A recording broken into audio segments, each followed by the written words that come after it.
Welcome to Two Way Tonight. I'm Mark Halperin, your tour guide through the next hour of news, information, and a fantastic guest, Mr. Charlie Kirk. So happy to have him on. I'm going to run through the news a day and then bring Mr. Kirk in. He and I will chat a bit, and then time for your questions. If you want to get in a question or make a comment, Charlie Kirk, please raise your hand. If you're on here on the Two Way platform, that yellow hand, not your physical hand. And if you're watching on YouTube or X, don't raise your hand and don't put smack in the chat. Even if you're tempted to, even if you think Charlie Kirk is one of the worst people on planet Earth, or you hate people who hate Charlie Kirk, don't put smack in the chat. Peace, love, and understanding. That will be how Mr. Kirk conducts himself because that's the kind of guy he is. And please extend the presumption of grace for all, to all. Thank you very much for playing along at home. I'll tell you before I get to the news, the way my mind works as a journalist and as a storyteller is if I'm thinking about something interesting that I cover, I I usually think about how would I write up that in my newsletter, my Wide World of News concierge coverage newsletter. That's my how I think about it. What the first paragraph is, what the jokes will be, etc. I'm fascinated by Charlie Kirk. He's an incredible story. And as much as he's covered, he's undercovered. And as much as he's highly rated, he's underrated. And I'll explain why when he comes on. But when I think about him, I don't think about my newsletter. I think about writing a 4,000 word New Yorker style piece.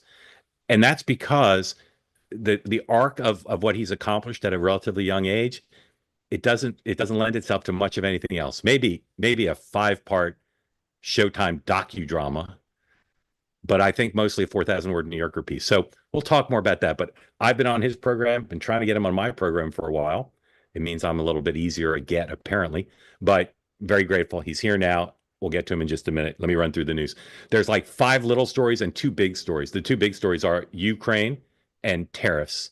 So first, let's talk about Ukraine. A lot of tension right now between President Trump and Vladimir Zelensky. The talks in London led to the U.S. position being Zelensky is not playing ball. Number one, please, President today, in a variety of ways on Truth Social, criticizing Zelensky for rejecting the terms.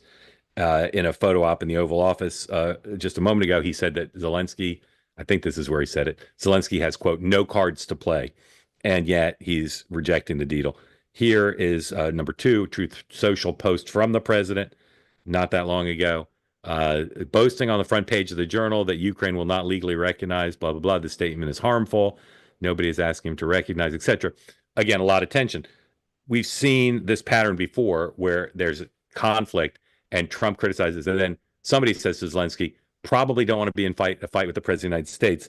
So here's a Zelensky tweet from a couple hours ago, number 4, where he's trying to basically, a little hard to read, their emotions are on high, and then he tries to sort of calm things down because he knows he can't survive without a deal that's sanctioned by the president. Here is the vice president. It's super influential and very plugged into the talks, even as he's on spring break with his family in India. Number 3, here's the vice president talking about the negotiations. We've issued a very explicit proposal to both the Russians and the Ukrainians, and it's time for them to either say yes or for the United States to walk away from this process. We've engaged in an extraordinary amount of diplomacy, of on-the-ground work. We've really tried to understand things from the perspective of both the Ukrainians and the Russians. What do Ukrainians care the most about? What do the Russians care the most about? And I think that we've put together a very fair proposal. We're going to see if the Europeans, the Russians, and the Ukrainians are ultimately able to get this thing over the finish line. Again, I feel pretty optimistic about it. I think everybody has been negotiating in good faith, but it's now time, I think, to take, if not the final step, one of the final steps, which is at a broad level, the parties saying, we're going to stop the killing, we're going to freeze the territorial lines at some level close to where they are today, and we're going to actually put in place the kind of long-term diplomatic settlement that hopefully will lead to long-term peace. So nobody wants to be blamed for the talks not going well. Certainly not Zelensky, certainly not the United States. I got to say, I don't know where this is headed. I follow it closely. I'm somewhat familiar with the issues, but I really don't know how it's going to end because the parties, the Ukraine, but also Russia, they're not ready to make a deal. They're just not, they don't feel there's a forcing mechanism saying, we got to make a deal right now. And the United States is saying, if you don't make a deal right now, we're walking away. I don't know how things would go if the United States walked away. I don't know how President Trump would deal with if Russia took Kyiv or the war started to go very poorly. I don't know what the Europeans would do if the U.S. cut off military aid. So there's a lot at stake here. There are those who think, just as they thought Donald Trump was bluffing on tariffs, that he's bluffing on this. Don't know. We shall see. Tariffs. Fox News just put out a poll. 72% of Americans Fox polled said they think tariffs will raise prices. The president today, just moments ago in the Oval Office, another one of those executive order signing / press conferences, said he's got lots of meetings. He didn't say which, set up in Europe when he's in Rome for the Pope's funeral to talk to world leaders about tariffs. The Wall Street Journal reported today, this is number 6, that the American side is considering slashing tariffs to China extensively. That story is probably one of the reasons that the markets were up for a second straight day, pretty substantially, not as much as yesterday. And the president said today he did an impromptu press conference earlier today, his first of two. He was exploring the White House grounds because they're going to put up 2 flagpoles that he's paying for. And the press saw him there and ran over. And of course, he talked. And he said there's going to be a deal with China. U.S. isn't going to be a laughing stock. I won't play that now because I want to move forward. But Scott Bessent also gave a speech today, talked confidently about Main Street and how these policies will help Main Street. Interesting. Lots of people in the finance world putting out these charts now.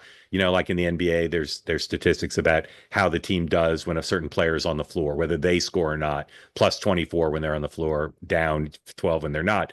There are these charts that show when Bessent dominates the news cycle, things go better for markets as compared to some of the other officials in the administration. So once again, this notion that Bessent is the favored spokesperson as compared to Lutnick and some of the others within the administration. 12 more states followed California and sued, saying the tariffs are based on a faulty premise that the president doesn't have the authority to introduce them. A few more items. Doge, lots of stories today about certain cuts that are being made, and the president just now in the Oval Office talking about Elon Musk in the past tense, after yesterday's reports that Musk is likely to scale back his involvement in Doge a couple days a week starting next month.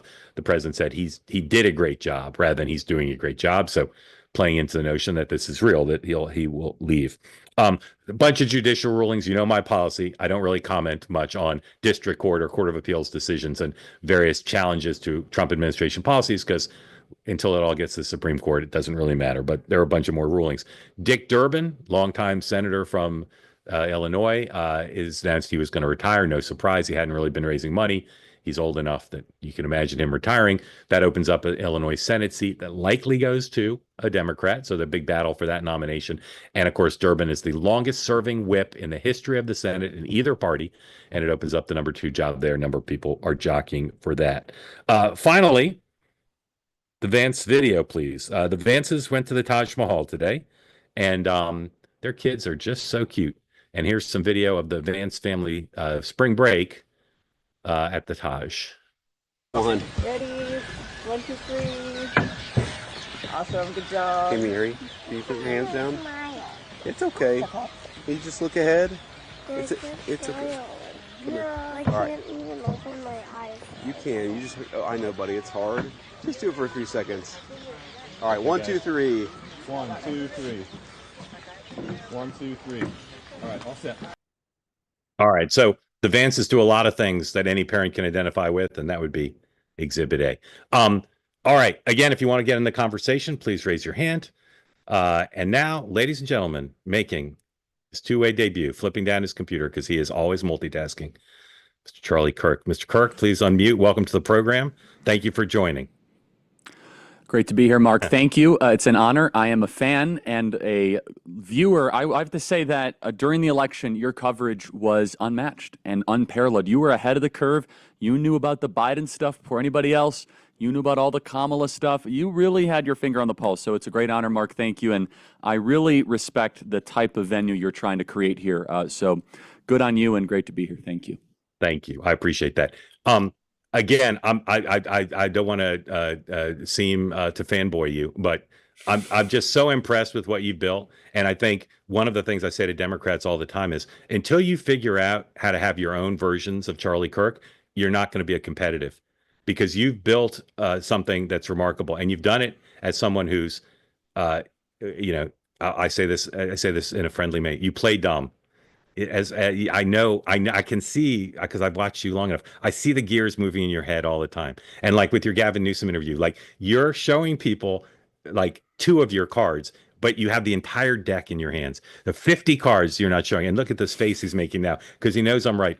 Just the level of sophistication that you bring to all the roles you play is extraordinary. And again, it doesn't mean I'm endorsing your agenda. It doesn't mean I'm saying you're a perfect person, but you have built something really extraordinary. And as I said at the top, you're undercovered and you're underrated. And that's saying something because you're starting to get rated. And I'm just going to tell one story, and I could give 1,000 examples, and we'll talk about some of the others. You hosted a party around the inauguration. I think it was the Saturday night before, then maybe it was Sunday night. I forget. Yeah, it was the night before. That's right. Yeah, you don't drink. You're a pretty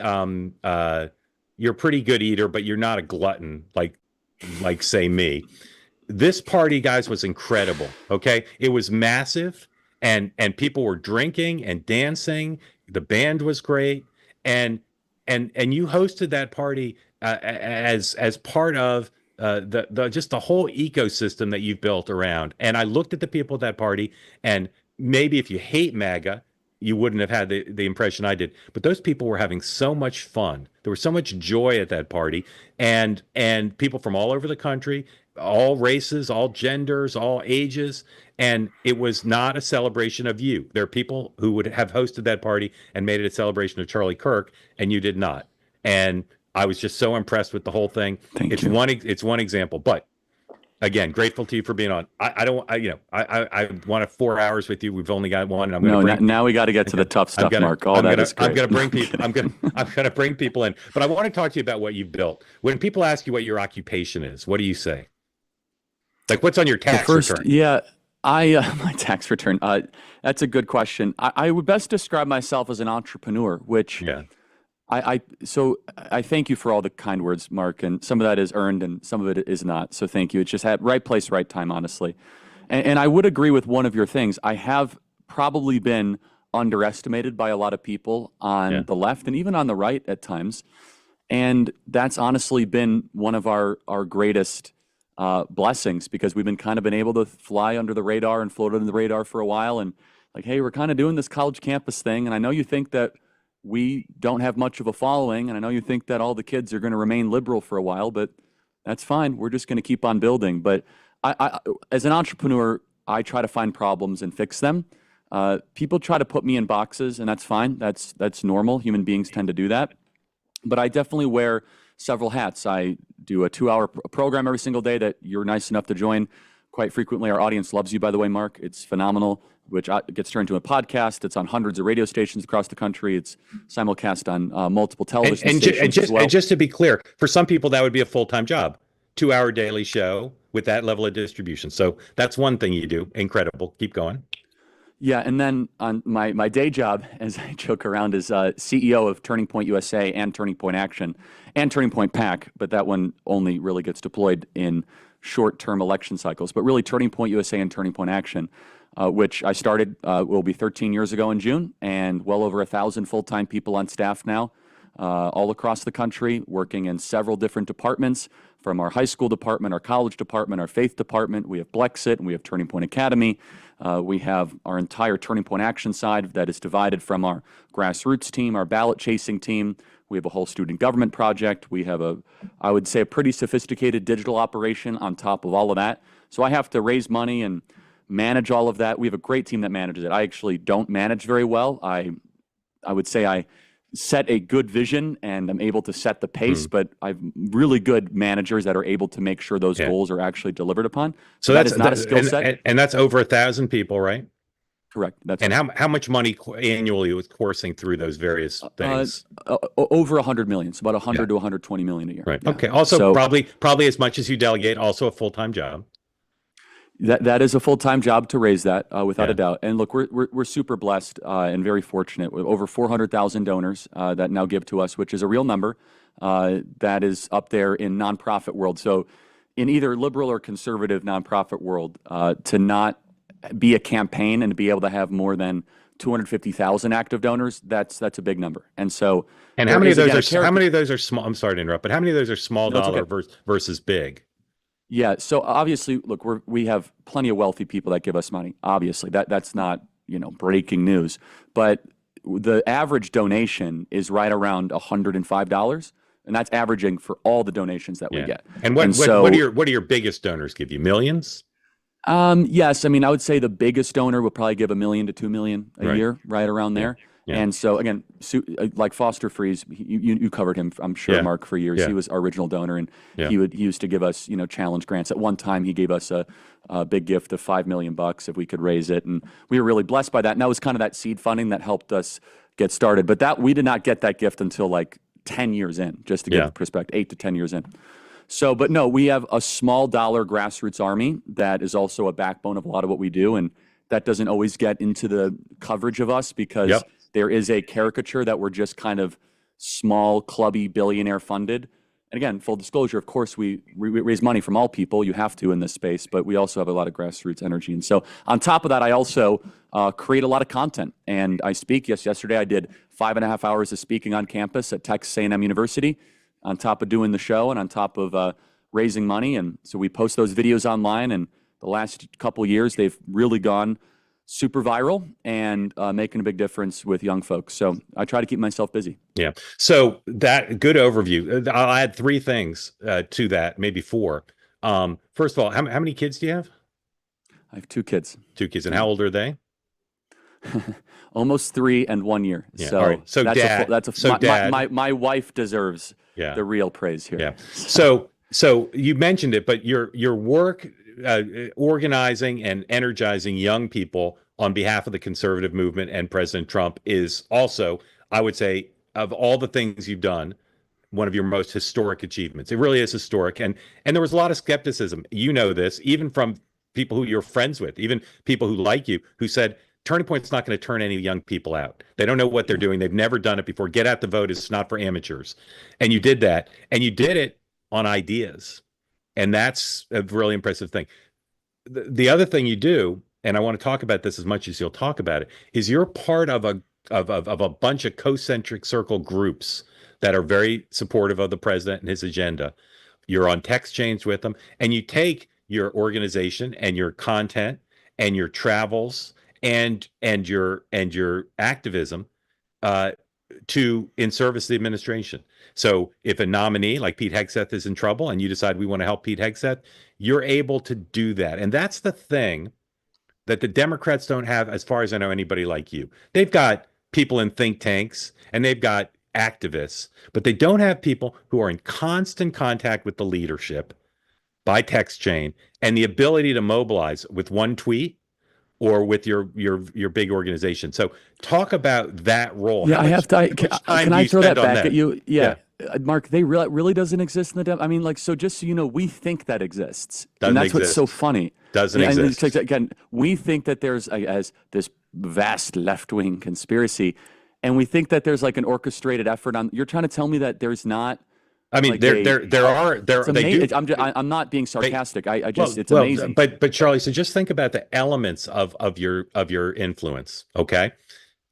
There's very few people who have anything like what you have in terms of your daily show and your Twitter game, right? You could look at what are those guys called? Crooked Media.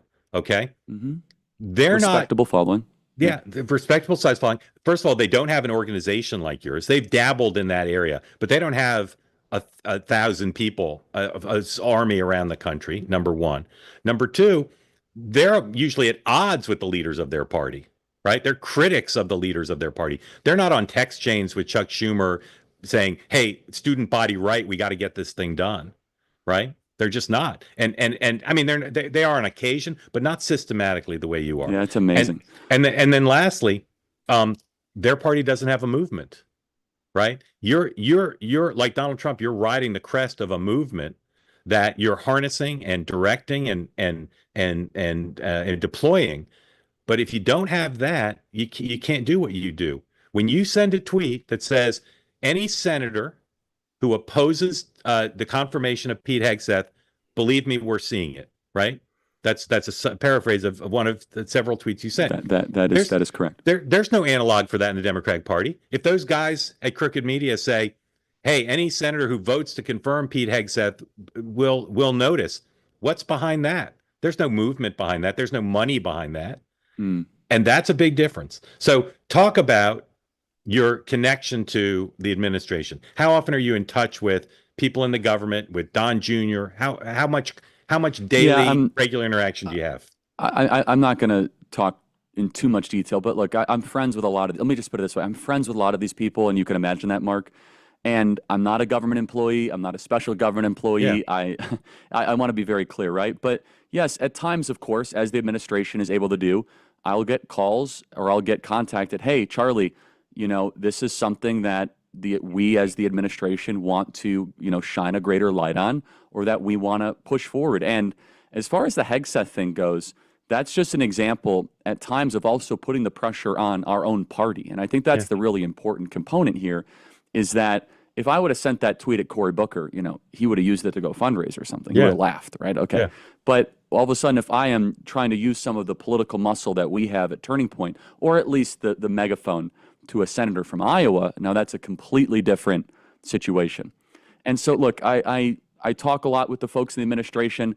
I also, and I'm sure this will come up in Q&A, I think they're doing a much better job than the media would always give them credit for. There's a mass amount of incoming, and they have picked the biggest fights because the voters voted for those fights. And I think there's a lot more sophistication that goes into how they're running this operation than I think people will always give them honest credit for, and I'm sure we could talk about it. Yep. But look, I'm just here as a friend of the president, and again, right place, right time. I think so highly of what everybody has done, from Susie to Sergio to the whole team there, and I'm just here to help however I possibly can, and on the top of everything else that I could do. But look, as far as like where I find myself in the role, the best way I think I actually help the administration is not like being in the White House or being in the Eisenhower Executive Office building.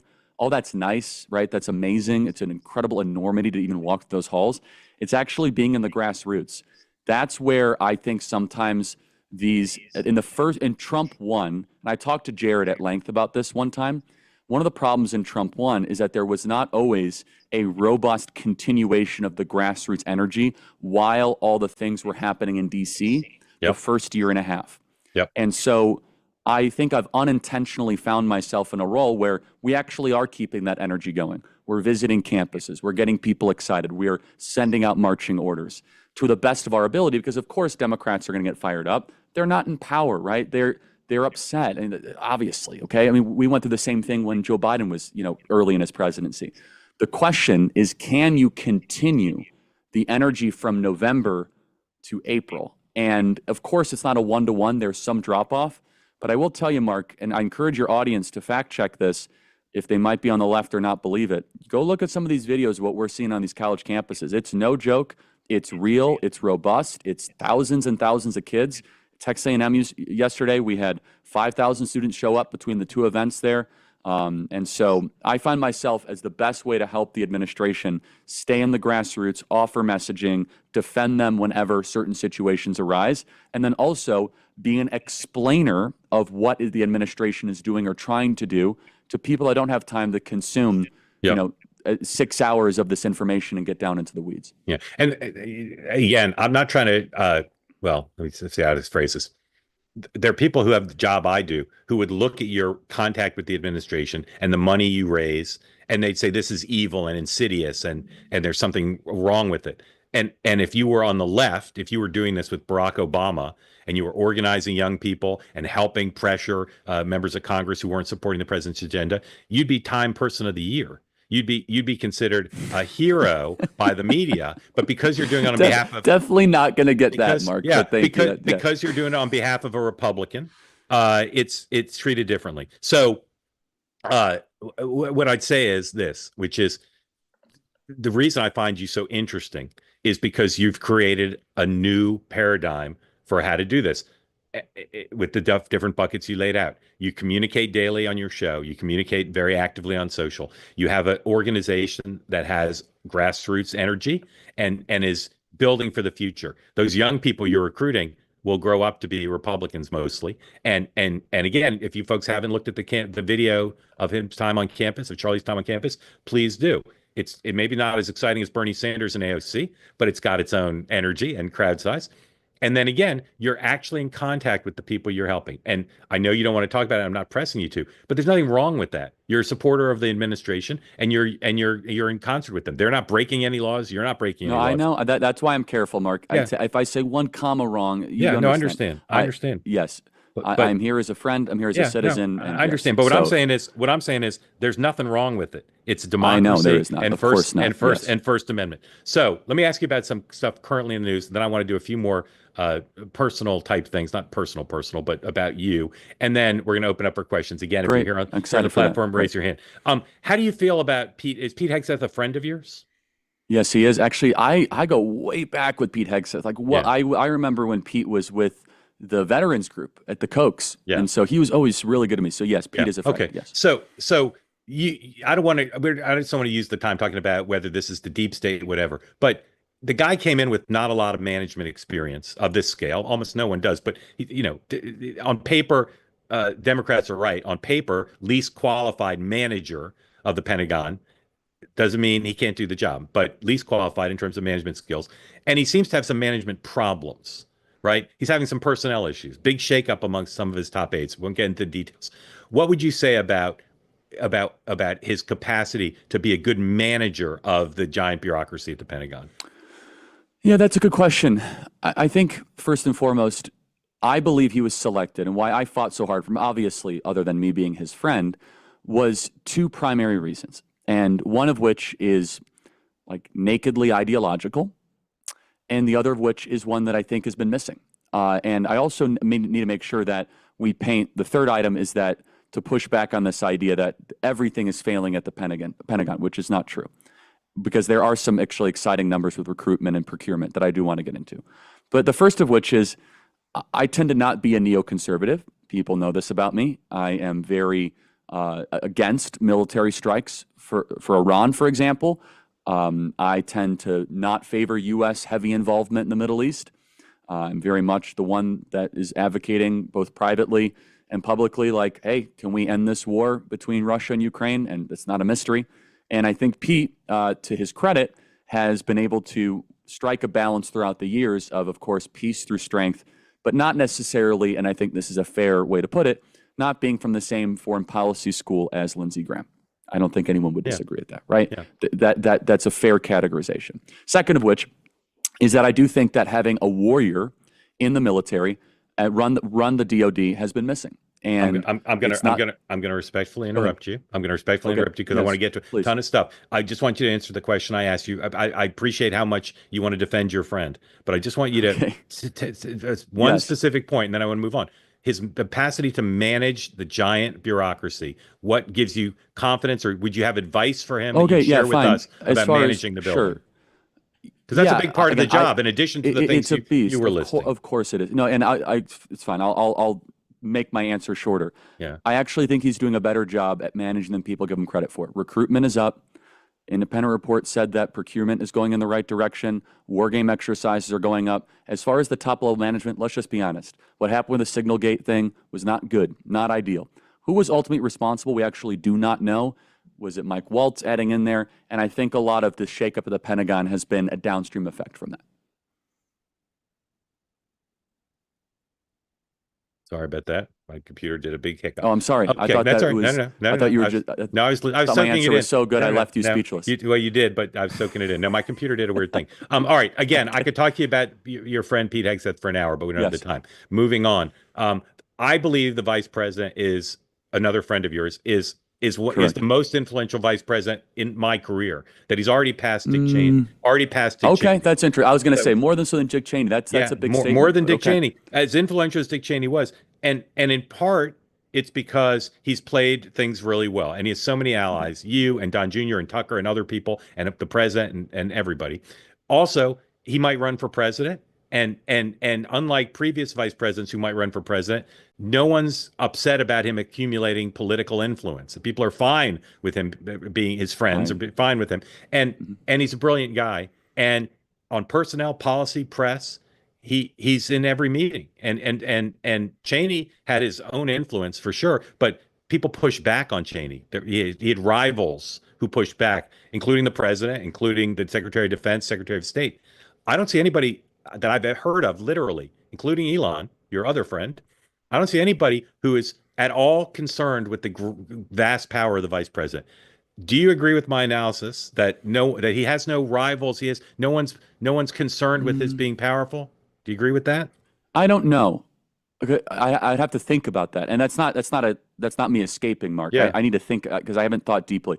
Definitely more influential than Kamala Harris. Okay, there and you definitely go. more influential than Joe Biden. And that's not just like and that I don't know, man. Cheney, he was the architect of a major war. I mean, I don't think JD has that influence. Okay. Yet, I don't know. So I have to think more. I have to think more deeply about that. How would you say? What would you say is something about the vice president that you think people don't know that's significant or is misunderstood about him? Well, first of all, he was very instrumental in getting a lot of these cabinet officials across the line. I'm sure you covered this, Mark. I think we might have talked about this. Yeah. He was the softer touch of the Trump administration. While I was out there, threatening primaries and stuff, he was having dinners with senators. And he was really helping get stuff across the finish line. He's very respected amongst the Senate colleagues. Shelley Moore Capito, for example, has gone on the record many times being like, we're on different planets of foreign policy, JD and I, and some stuff, but he's wonderful and our families get together. Even Tom Cotton and him are still friends despite huge disagreements. And again, underestimate JD. If you're on the left, underestimate him at your own peril. He's wicked smart. I'm telling you, he's a strategic thinker. He's very, very bright. I totally agree. All right, a couple more because I want to get folks in again. If you want to ask a question, please raise your hand. What are some of your 2 or 3 unfulfilled professional ambitions of yours? Oh boy, unfulfilled professional ambitions. That's a good question. I want to finish this next book that I'm writing, which is actually a religious book about how people should honor the Sabbath. And so hopefully I get that done in time. It's like I've wanted to write this book for quite some time. So that is number 1. And then number 2, which you guys, you might get a chuckle out of, which I hope I get done this year. I do want to bring more international speaking. I want to go to countries like South Korea and Japan and see really, and also I'm going to Europe in a couple weeks. I want to see if this is really a movement of the West or if this is just a unique American phenomenon. I've been to Europe before, but I really want to go deep and see whether or not how widespread is this right-wing correction. Yeah. And really spend time understanding it and learning. And then finally, my last. Go ahead. Sure. No, you go. No, my last professional, thing is I would love to be able to just do a serious sabbatical. It's not possible with everything I'm doing. I'd love to just take 3 months and just learn and read and, dive into great ideas. But I don't know if that's in. How big are you going to do crowd events in Europe? No, actually, I'm going to Oxford and Cambridge. to speak. So that's a great list. Super interesting. But those are things that are adjacent to what you've done, right? You've written before, you've spoken before. Correct. What are things, 2 or 3 things totally different? Like you want to coach an NBA team, you want to run for public office, you want to I don't want to run for public office. No. Coach an NBA team. No, I mean, I joke around with my team. I said, if I was not this, I'd be the offensive coordinator of a college football team. I love college football. But I'm asking legitimately. What are 2 or 3 you things? Brought up NBA. I understand. don't know. What are 2 or 3 things you haven't done that you'd like to do before you retire? Oh, I'm not retiring, but I mean, I would probably like to get more into the entrepreneurial private sector, non-political space, I guess, if things ever calm down. Again, I look very highly to people that can build businesses and find ways to innovate. What does your organization sell? Do you sell stuff to make money? No. I mean, not even merch. Sales, but merch. Yeah, we do merch though, but that's less than 3% of all of our revenue. And ticket sales. Do you try to make money off the ticketed events, or are you just trying to break even? We break even, and if not lose slightly at almost every major event we do. Yeah. So do you think, in fact, all of our campus events are free? Do you think you'd be good at being a CEO of a private sector company? Well, I will say our show, which is private, is profitable. Yeah. So if I gave you $100 million investment and said go start a manufacturing business in the United States, what industry would interest you? What would you like to make? Well, I think that drones are the future, and so I'm fascinated by drones, and I think that that he who is able to control and produce their own drones is going to be able to determine and chart their own destiny. I think that's going to be the story of the next 100 years. You think you could make drones in the U.S. and make money doing it? I'd have to run the numbers. Okay. It's tough, man. The Yeah. problem is China. They have a lot of engineers. Being Yeah. a factory manager in China is a very prestigious position. In Yeah. America, it's kind of like shrugged shoulders, so it'd be tough. All right, Tough. 2 more things, and then we're going right to your questions. My favorite gimmicky game: one word answer. I'm going to give you some names. You say one word. Ready? One word. All right. Here we go. Peter Navarro, Tough. Don Jr., Friend. Brett Kavanaugh, Resilient. Bobby Kennedy, Ooh, I would say determined. Tulsi Gabbard, Principled. Chuck Schumer, Old. Kamala Harris. I was going to say 2 words. I was going to say retired, but it's really like for now retired. So. Yeah. Okay. Gavin Newsom. That's an interesting one. Let's just say unsuccessful. Okay. I'm going to tap into your honesty. Who are the 3 not most likely Democratic nominees for President 28? Who are the 3 people who plausibly could run, who are the most formidable? Oh, most formidable. That's a good question. I mean, it's hard to even say. I mean, so let me just tell you the archetype of who the most formidable would be. Yeah. I mean, is there a celebrity that could self-fund and run up against the Democrat Party on the trans insanity, the open borders insanity, and the defund police stuff, put $30 million behind it, and run a social media celebrity type campaign and be super economically populist? That's the archetype. Because I love you, I always say it's the dumbest thing I've ever heard you say. Why? Because no celebrity is going to win the presidency. Trump is a one-off. It's a mirage. I'm going to one more time. Maybe, I don't want archetype. Okay, I want of real people. Who are the 3 who you think? I'm not saying you think would be the hardest to beat. Who would be the hardest to beat? Who if they ran Andy Bashir. Okay. Andy Bashir, Yeah. if he ran as a populist. Yeah. Let me think through. Not Tim Walz. No. Dude, you're killing me. Not Tim Walz. Duh. No. I mean, no, I'm going through just, it's just like, you tell me who's interesting on the Democrat base. Not AOC. Are you kidding me? Yeah. Not Bernie Sanders, not Cory Booker. Of people there's really not much. I mean, you start throwing out names, Mark. I don't know who their bench is. Well, do you think Governor Shapiro would be formidable? No. No, why not? Well, I suppose from the sense from Pennsylvania, but he comes across remarkably dorky. Yeah. So all right, maybe that's what people want. I have a million more questions. Play the clip of Charlie at Texas A&M, just so people can get a sense of. And this was just one of the events. Yeah, just one of the events. This is his AOC like ability to rev up.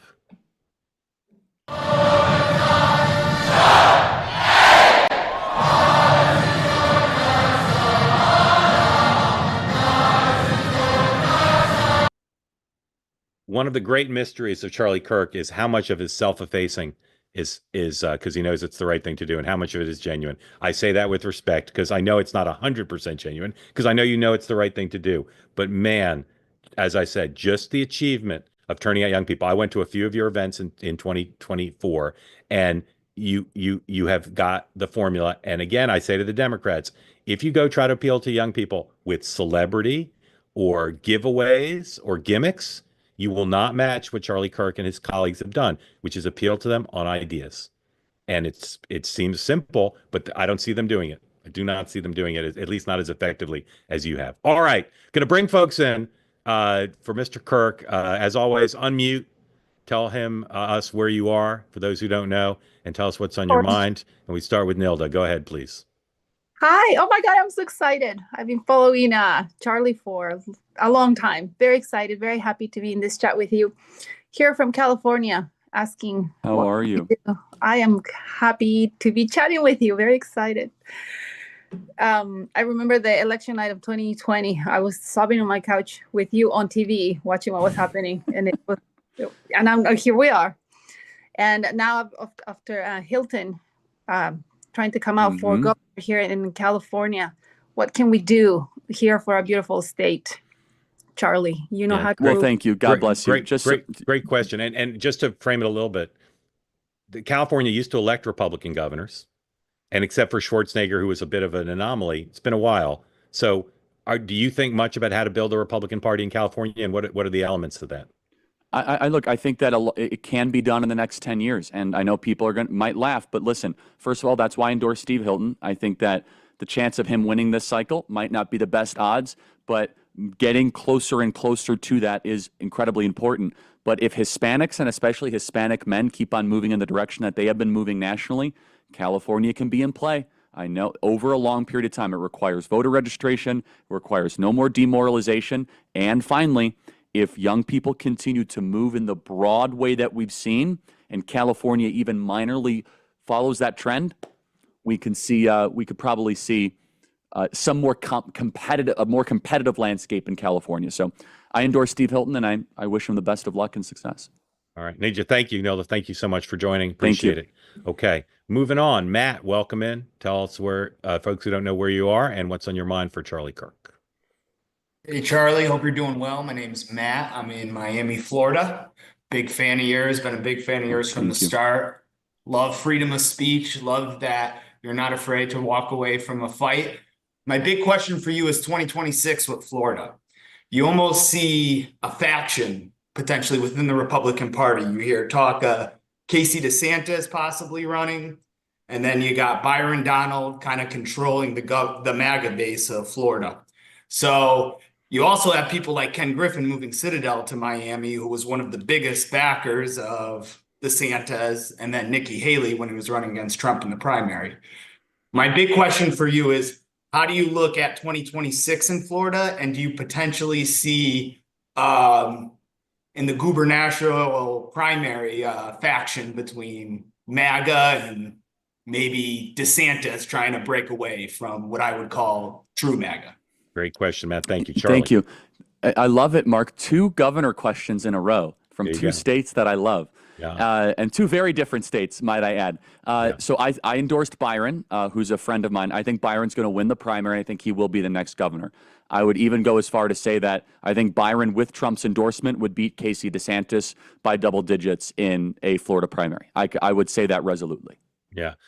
Thank you, Matt. Sometimes the president endorses 2 people. He just did in your state. He endorsed 2 gubernatorial. Correct. In Arizona, Andy Biggs and Karen Taylor Robson. Have you endorsed? Have you endorsed in that race? No, I haven't, but I'm very much friendly with Andy, and I'm leaning that way, as you could probably imagine. And I don't even think Karen's going to stay in the race for much longer. We'll see what happens. Really? Have you said that before publicly? No, but I've said publicly that I think Andy's going to win the primary rather easily. So I don't know what her path possibly is. And so, I think for the good of the party, she should get behind Andy Biggs. Right now, in terms of politics or policy, what would you say your biggest disagreement with Donald Trump is? I won't say disagreement. The thing that I read in the headlines that I would really draw a line in is if the United States sponsored or got behind military strikes in Iran. I think that would be an administration massive ender, to be honest with you. We did not run on war with Iran, and so I hope that does not happen. And I also would just say, and I've said this to the president, and I'd say it again, I totally support revoking the visas of some students that have, were doing encampments or stuff on campuses.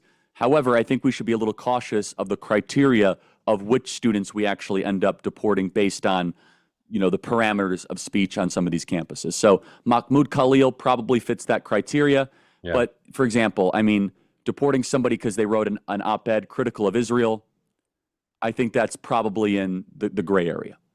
So would you say that there's some things that the administration's done on immigration where you think they haven't been sufficiently respectful of First Amendment rights? Is that fair to say? No, I wouldn't even say that. I would say that we run a little bit of a problem if we are going to say that the criteria to get your visa revoked is writing an op-ed.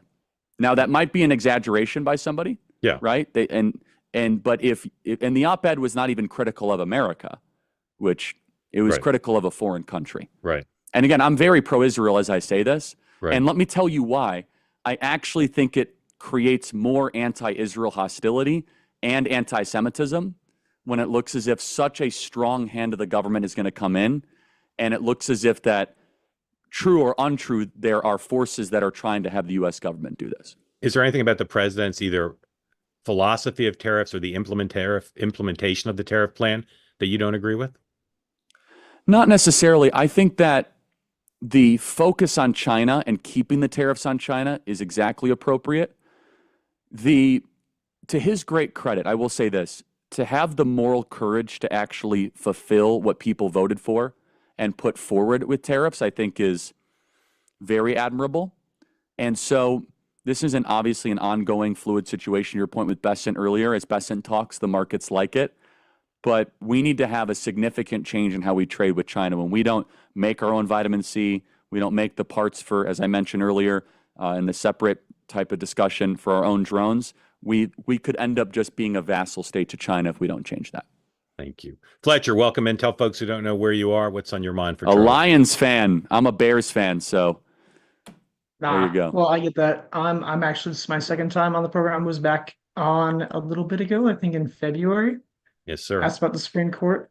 And again, I wanted to follow up with that question. Since then, there's been the 9-0 decision against Trump's administration for the Kilmar-Abrego case. And I was wondering which of the cases that you've been seeing so far that you would like to follow up with, or what you would think should be the most important for people to be paying attention to. Fletcher, yeah, go ahead, Fletcher. Go ahead. I myself am a student at a University of Kentucky. I'm from Michigan, as I mentioned, I think the first time. And I just had a Supreme Court case simulation I had to do for my common law class. Excuse me. I argued on behalf of the government for the recent Kennedy v. Braidwood, the case about the Affordable Care Act preventative services, the Preventative Services Task Force. It was a very interesting case because it seems like one that's kind of hard to square away with the normal left-right paradigm. And I'm just wondering if some of these smaller cases that might fall under the radar are ones that you think should be ones to look out for. Fletcher, great question. I'll just say before Charlie answers, we've talked about this before. That 9-0 Supreme Court case was not a decisive feat for the administration. That's in correct. part because No, I they understand. said the courts need to have deference to the executive in this. So I think in the end, however that case gets adjudicated, that decision, there may be more, but that decision is not going to hurt the president's agenda. Charlie, what Supreme Court cases do you have your eye on now? I mean, there's so many that are coming up, but I don't know if it's being heard yet or if it's incorporated in a broader one. But the question on impoundment is the most important existential, I think, spending question in front. I'm sure, Mark, your reporting bears this out as well, of whether or not does the executive branch have to spend all the money that Congress appropriates. I don't know if it will be decided this term or next term, but this is the one that I am most interested in, because basically what it's saying is that if we do not have the capacity for the executive branch to not spend certain money, if they can save money and send it back to Congress, then we have a potentially superior legislative branch above an executive branch. So impoundment is one that I'm keeping my eye on closely. And then finally, also this idea, are we able to deport people without multiple years of court hearings? Is there an expedited release, let's just say, criteria that can be set? The same way the Supreme Court, by the way, came in around 2019 and they created criteria for expedited release. If you have been in the country only 14 days or within 100 miles of the border, you might remember that decision, where they said, okay, we could send you back to your country of origin if you're only within 100 miles of the border or within 14 days. I'd like to see a similar type Supreme Court decision, because I think it's outrageous to have somebody work through a court system for 3 years, somebody that's in this country illegally. So those two I have my eye on. Fletcher, thank you Well, for I mean, the question. That Go makes ahead. sense to me. There's that case that came out. I looked at it yesterday about there was something about deadlines. It was a 60-day deadline, but it ended on a Saturday. And so it had to hold over to the weekend or to the next business day. And you look at it, and the immigration proceedings there started in 2011, and it just got decided now. And it's like, yeah, there are these long times, so I understand the reason for that. But I worry about what gets lost in that period of trying to expedite it and what might happen to certain people. But thank you both for your answers. Fletcher, thank you. Fletcher, your family loves Thank you. two-way, right? Your whole family does. We've had all your everyone relatives else on can too. join now. Yeah. All right. Thank you, Go man. Great Bears. to have you. Thank you. Great to have you. Charlie, we got a lot of Supreme Court cases coming up that will be politically and legally momentous. I asked you about Brett Kavanaugh early. Do you worry about Amy Coney Barrett and about the Chief Justice? do you think it's an appropriate thing for you and your organization to do to kind of put the same pressure on them in advance of rulings? No. Absolutely not. So you'll never. In fact, Yeah. no, I think it actually could have a self-defeating principle. I think that it sometimes could. Again, these are human beings Yeah. that are I mean, there's nothing you can do to what pressure. I mean, they're there for life. Would you mobilize against them if they ruled adversely to the president's agenda? I mean, no. No, I mean, you wouldn't criticize them at a rally. Criticize, yes, but instead, I think the way to win the Supreme Court is, remember, the old adage is they read newspapers too. Yeah. They listen to podcasts too. Yeah. Persuade them. They're people of high scholarly intent. They're very sophisticated. Instead of screaming into a rally like Chuck Schumer, you're going to feel the whirlwind or whatever, right? Maybe we need, in that particular instance, create an argument as to why you think their decision was right or wrong, or why you hope they'll rule a certain way. So I understand you're making a tactical point that if criticizing them is not going to win them over. But from a political point of view, are you saying, unlike some people in MAGA, if they ruled adverse to the president, you wouldn't denounce them or call for their impeachment? Oh no, I mean, I might disagree. I mean, well, no, but I'm not saying you going out and saying I don't believe that was rightly decided is one thing. I'm saying, and I'm not trying to put you on the spot or to create a division. I'm just trying to understand your philosophy here, because as you know, there are plenty of your allies who, if Amy Coney Barrett or the chief rule against the president, and I'm not happy with Amy Coney Barrett, for the record. Okay, let me. Yeah. But that's okay. But go ahead. But I'm just asking: do you think it's not a proper thing to do for someone like you to say impeach them, denounce them, call them a traitor, call them a rhino, or that's not off limits? I would not use those words at all for many reasons. But as far as like impeachment, I mean, I guess if there's something like so insanely outrageous, Mark, that we find out that they're doing, I mean, I never want to dismiss something. Yeah. But I would instead, I think with Supreme Court justices, you can get a lot more with honey than vinegar. Yeah. And at some point, you're going to push them to only further entrench their position. And so to what aim or to what end would be calling them a traitor be? And by the way, I wouldn't even believe it. So I don't think if someone disagrees with me in a Supreme Court decision that necessarily makes them a traitor. But you know, there are MAGA people who would use that word. What are you unhappy with her about? Boy, I mean, recently, and boy, my memory's a little rusty on this. I got to be honest, Mark. But recently, some of her decisions, the one in particular, I'm trying to think. It was an immigration-related one, and then there was one with a national injunction, if I'm not mistaken, where she sided with the liberal minority, but it is well received. And Mark, again, I could get the examples here. That's okay. There has been a pattern, though, and I think you would agree, of a little bit of a heterodox ruling from her beyond what the expectation was. I'm sure you could agree with that. And so that's basically what I'm drawing on. All right, let's try to get both Kat and Lindsay in before we got to go, because Charlie's a busy man, as we made clear. Lindsay, first, tell folks who don't know where you are and what's on your mind, and then Kat and Charlie. Just so you know, because I know you can't watch every night, Lindsay used to come on regularly. We haven't had her here in a while. The only reason she's here is Charlie Kirk. Lindsay. Oh, jeez. Okay, well, I actually did set my alarm this time. A lot of times I'm a little behind, so I have to watch on YouTube. But no, Charlie, love you, and I love what you're doing on these campuses. That people can try, but there's only one Charlie Kirk. So we appreciate so much. I think my question is pretty simple. Where is Congress? I think MAGA is very frustrated. Obviously, we know they've got to go back and hear from their constituents, and they've got to have a break. But I don't know what it was the other day. I saw that how many days they've actually been in Washington in session. So why is this? We're going to get behind the 8 ball here with the agenda, even if Trump is going at Trump speed. Where is Congress? Okay, thank you, Lindsay. Kat, and Lindsay, you're in South Carolina, right? Oh yeah, I'm in South Carolina. Okay, Kat, tell folks where you are and what your question is, please. Hello, I am in Houston, Texas. Woohoo!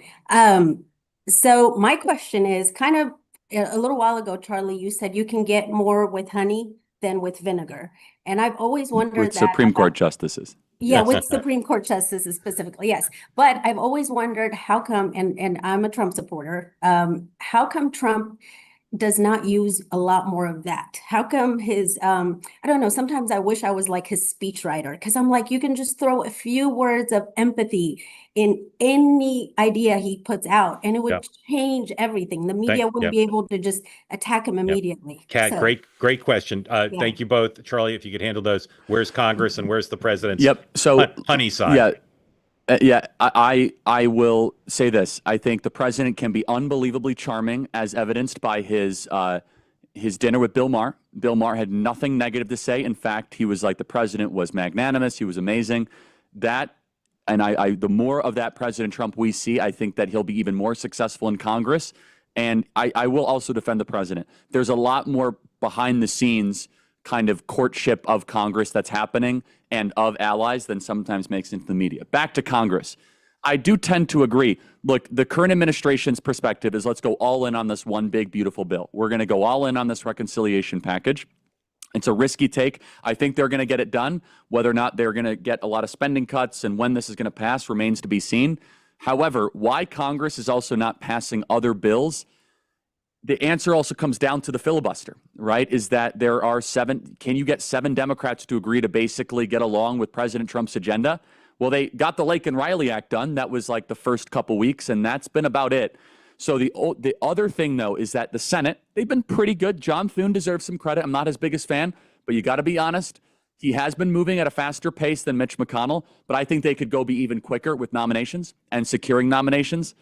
But unfortunately, this is the composition of Congress in its form right now. Even though you control it, you have to go all in on basically a reconciliation package to be able to pass something at 60 votes.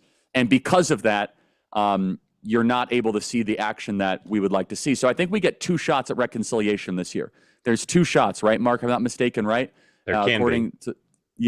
And so whether they do it in 2 or they do it in 1, we'll see. And then we'll probably get 1 next year. And then we still have to pass a budget, and then they still have to. There's other shots at the goal here, but I would agree with you. I'd like to see Congress acting with far more rapidity. Okay, ladies, thank you. We're closing out here, and I would like you for 3 more hours, and I hope you'll come back. But let me ask you this: didn't get any hostile questions here, or not hostile, but challenging, because this platform doesn't do hostile, but challenging. So let me ask you: explain as best you can, why are tens of millions of Americans and a lot of people on this platform who didn't raise their hands tonight, why do you explain why your understanding of why they're so unhappy with Donald Trump and his presidency? Well, they would have to make that argument, but I think a lot of them, they didn't vote for him, and so there's a lot of pent-up anger towards the just philosophical approach, and so no matter what he does, they don't want to see, let's just say, a conservative approach to things. I don't want to put words in their mouth, but I do talk to a lot of people on the left, so I could tell you that a lot of people are upset, deeply upset, that MAGA didn't go away, and that they thought that this kind of movement was done and gone after January 6th. And I think there's a fair amount of anger that this thing has a lot longer life than they ever would have assumed. I'm just going to press you to just be, if you can, a little bit more empathetic to them, because this is not the Bush presidency for them, right? They feel, as you know, really upset. And some people on the left say to me all the time, this is the worst thing that's not only ever happened to the country. They say it's the worst thing that's ever happened to them. I know you don't want to speak for them, but I know you know at least some of the answer. Just to show people that you're empathetic and you understand what's going on with half the country. Why would you say they're so upset about this? Is it the policies? Is it like Trump personally? What is it that's causing them to be so emotional, do you think? I mean, the worst thing that ever happened to them? I mean, that's what they say. That's what they say. Okay, then I'm sorry. That's a sign of a deeply unwell person. If like a president winning a presidency is the worst thing that ever happened to you, I'm sorry. Like, I don't know how to respond to that. Yeah. But yeah, I mean, again, they have to defend themselves, but I guess they don't like the policies that President Trump's implementing. They don't like the way his style is. I mean, I hear it all. I don't agree with it, but I think the catastrophizing of this is the worst thing that's happened in my life, worse than death or a friend getting cancer or worse than bankruptcy or worse than your neighbor committing suicide. because the person you don't like became president, like maybe you're too politics obsessed. Like that's my best answer, Okay. right? Two living people you've never met you'd most like to meet. Oh wow, two living people. I would love a chance to study and get to know Xi Jinping because I'm fascinated by how they're able to keep that country together. Yeah. Again, I'm not an admirer of him. Let me be perfectly clear. I think he's very evil on a variety of different levels. And then I would love to be able to get to know Nick Saban. I think there's something special what he's done, and I love college football, and I think I could learn a lot from him. All right. Very grateful to you for making so much time for us. Thank you. I do hope you'll come back, and I look forward to seeing you soon. And thank you for sharing your perspective with us. Thank you. Thanks, all right. everybody. Thank you. Charlie Kirk, ladies and gentlemen. Tomorrow, I don't read the chat, as you know, but I glanced at it. Somebody says softball interview. You can decide what you thought of my questions on your own. I will tell you that my goal was to allow people to understand him in a 360-degree way. He's a very important person in America right now. And as I said, Democrats, if you want to succeed, you have to understand his success. You will never succeed, I believe, as long as this asymmetry exists, because he's not the only one. Tucker, Bannon, they're doing something different, very modern, very digital, very human. And so my goal tonight, amongst other things, was to let you see that. And trying to ask him hostile questions about his economics or whatever, I don't think would serve much of a purpose. Thank you for watching. Tomorrow, 9 a.m. Eastern time, I will be here with Sean and Dan. And then tomorrow night, 23 hours from now, amongst our guests will be a lady who's known to many of you and known as the Food Babe. Vani Hari will be here. She's very connected to the Maha movement. It's something that we try to talk about a lot here because it's incredibly important. So she will join us, and we'll, of course, have all the news of the day. Hope you will return for that. Grateful to you for watching. Grateful to Charlie Kirk and Team Kirk for arranging this, and I will see you in a little bit. Have a great evening.